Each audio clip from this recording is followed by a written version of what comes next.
ça y est, vous avez 10 secondes de prépa et on enchaîne juste après.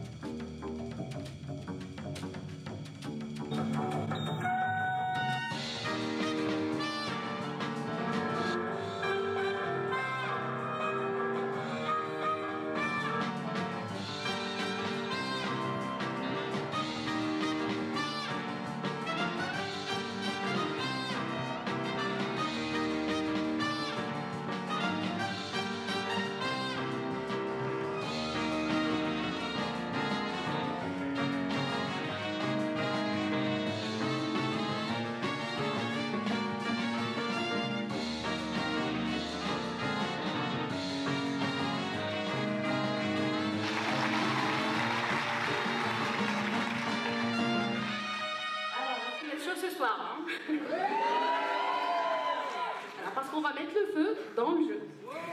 Fired Up est un jeu coopératif à 4 joueuses. Vous incarnez des petits animaux apprentis pompiers qui essayent de sauver la maison qui brûle. Prenez tout ce qui est à portée de main pour éteindre les flammes, que ça soit un carton, une poubelle ou même une bibliothèque. Tout est bon pour sauver la maison. Fired Up, c'est 3 mois de travail avec une équipe de 7 personnes, 3 niveaux complets pour votre plus grand plaisir. Et tout ça, c'est disponible à télécharger gratuitement sur itch.io. N'hésitez pas à jouer à la démo. Et si vous voulez nous montrer votre enthousiasme, on compte sur vous pour le prix du public. Bravo Keltoum, Marsly et Théophile Lozec pour ce jeu Fired Up.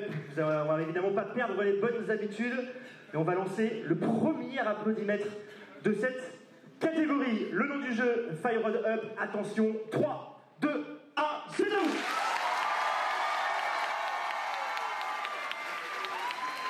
C'est pas mal quand même ça, 105 à l'applaudimètre.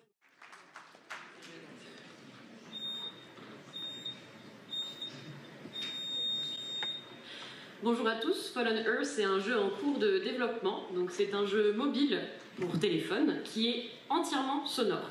Dans ce jeu, vous incarnez un jeune aveugle qui vient de la planète Kepler 186 et qui rêve de découvrir la Terre, soit l'ancien monde, et qui va donc rentrer sur un vaisseau de transport de déchets pour arriver sur Terre, rencontrer un robot qui va l'aider dans cette quête. Pour ce qui est du gameplay, donc, on a des contrôleurs tactiles et de la reconnaissance vocale. Et le but en fait, ça va être de faire des mini-jeux et de l'exploration pour avancer en fait dans la narration. Donc en termes de son, vu que c'est un jeu uniquement sonore, on va vraiment mettre l'accent sur le fait que ce soit vraiment très immersif. Et donc on va utiliser des techniques de spatialisation 3D avancées comme le binaural, l'ambisonique, yes. Ce qui est aussi important pour nous, c'est l'accessibilité. Le jeu sera vraiment conçu pour les personnes malvoyantes et non-voyantes, mais aussi tout le monde en fait, vu qu'il sera disponible sur le Play Store. Et enfin, donc, je vais vous laisser avec le moodboard pour avoir une idée des références, etc. Et une petite démo sonore sur ces passages où le personnage, enfin le joueur tombe du vaisseau et fait la rencontre avec le robot.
descendants de faire visiter les lieux. C'est adorable de changer que ça.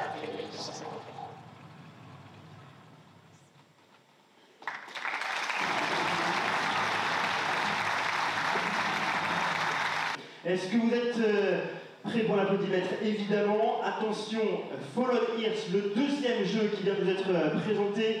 3, 2, 1, c'est parti.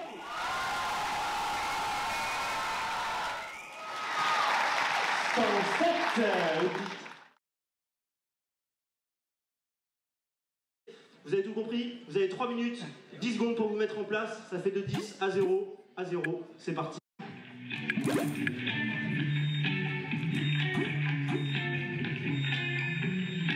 Ok, est-ce que vous aimez faire exploser des trucs ici?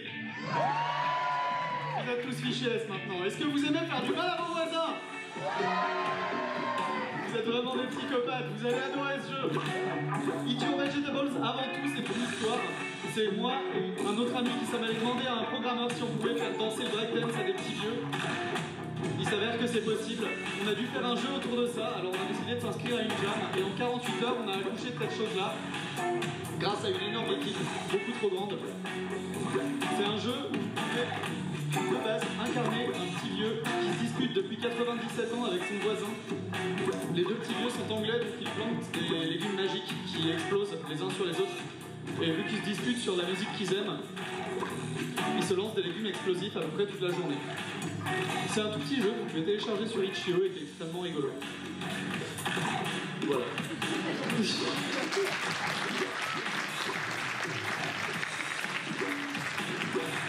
Bravo. J'avais très sérieusement pas prendre 3 minutes pour vous présenter un jeu d'une simplicité pareille. Est-ce que vous êtes prêts, le public? Oui, évidemment, je vois les regards, je vois les mains qui sont prêtes. Le public, 3, 2, 1, c'est parti.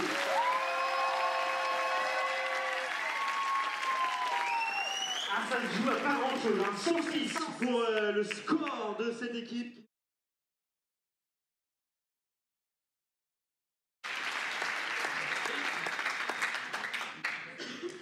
Alors, donc, ça, c'est Buddy. Buddy, c'est une araignée robot, toute petite, trop mignonne, qui vit dans une machine et qui doit l'entretenir de l'intérieur.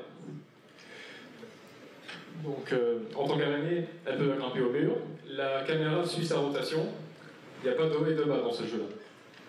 Elle est aussi équipée d'un petit laser et d'un jet d'eau. C'est un vrai homme au foyer, en fait.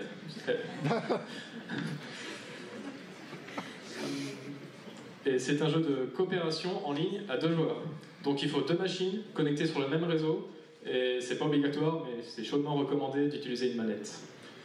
Vous êtes donc 2 joueurs, donc 2 buddies, qui avaient 2 missions. La première, c'est de nettoyer le ventilateur. Parce que quand vous lancez le jeu, la machine est vraiment sale, très sale, et le ventilateur est lui-même sale. Donc vous devez le nettoyer profondément. Ensuite, la machine sera déjà plus propre, et encore éteinte. Donc la deuxième épreuve, c'est de réparer des fichiers corrompus qui sont en disque dur. Vous en faites pas, c'est pas compliqué. C'est expliqué dans le tutoriel, je vais pas vous dire comment. Et quand cette deuxième épreuve est terminée, la machine redémarre et les composants de la machine s'allument. Le jeu se termine maintenant. Vous pouvez quitter ou alors vous pouvez rester, explorer et contempler un peu votre œuvre en vous disant que c'est grâce à vous. Donc voilà, c'était mon projet Spider-Bot. Il est sur Itch. Merci. Je le présente seul, mais je ne suis pas le seul pour le faire. J'ai demandé l'aide de 3 artistes qui m'aident vraiment beaucoup et sans qui le jeu n'aurait pas la gueule qu'il aura avant. Merci. Bravo, Émile Elric, tu viens de nous présenter Spider-Bots. Le public, c'est à vous dans 3, 2, 1, c'est parti.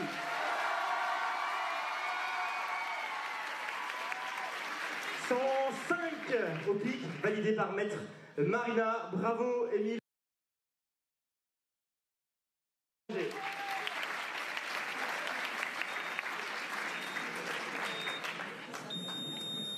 Alors bonjour, à la base, oh j'ai un truc. Alors bon, c'était ma page que j'avais envoyée, mais bon c'était un prototype, c'était quelque chose. Non, moi j'avais une vraie slide, mais j'ai oublié de l'amener, j'ai oublié de l'envoyer, c'est rien de grave. Alors pour me présenter, je suis du coup Étienne Rabet-Bedé, étudiant à 42, j'ai fait du coup un jeu solo, ça ressemble à peu près à ça, vous pouvez descendre un peu. Voilà, parfait. Alors là on voit pas grand chose, on voit des petits bonhommes, on voit une sorte de jumelle, parce que l'objectif c'est un jeu d'espionnage et de détective où en fait ça sera des joueurs qui se cacheront parmi des ordinateurs avec quelqu'un qui aura du coup, là on voit le personnage qui est un détective qui va essayer de trouver qui sont les joueurs et qui sont les ordinateurs parmi les ordinateurs, et les joueurs auront des objectifs, par exemple essayer de tuer d'autres joueurs, parce que ça va être dans l'objectif d'essayer d'avoir un maximum de joueurs au même endroit. Il pourra avoir des rivalités, par exemple aussi faire des conversations, des distractions, tout ça dans l'objectif d'avoir un maximum de joueurs pour essayer de se différencier des autres jeux que vous avez connus. Ça fait très court. Du coup, à la base, c'était un jeu que j'avais fait en game jam. Pour ceux qui ne savent pas ce que c'est une game jam, c'est un jeu qu'on doit faire dans une contrainte assez courte. C'est un jeu que j'ai fait à la base en 48 heures solo. Et le principal chose que j'ai retravaillé, que j'ai voulu mettre en avant, c'était vraiment essayer de faire un truc multijoueur où on a un accès mobile, web, essayer de vraiment faire en sorte que n'importe qui puisse y avoir accès très facilement, juste avec un lien web, une invitation qu'on pourrait envoyer, et n'importe qui pourrait rejoindre un des deux camps et aurait essayé d'avoir très facilement comprendre qu'est-ce qu'il doit faire avec des objectifs clairs, avec un objectif, un but dit.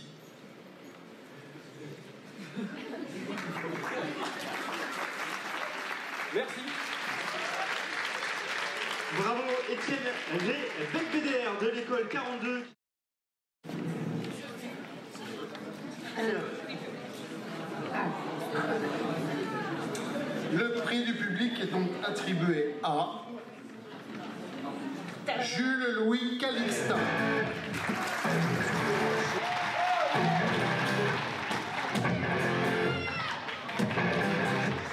Donc c'est de...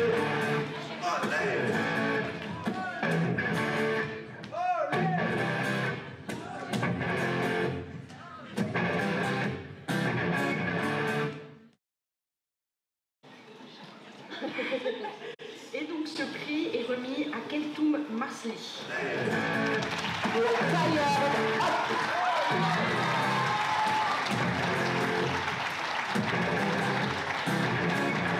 Félicitations. Chèque.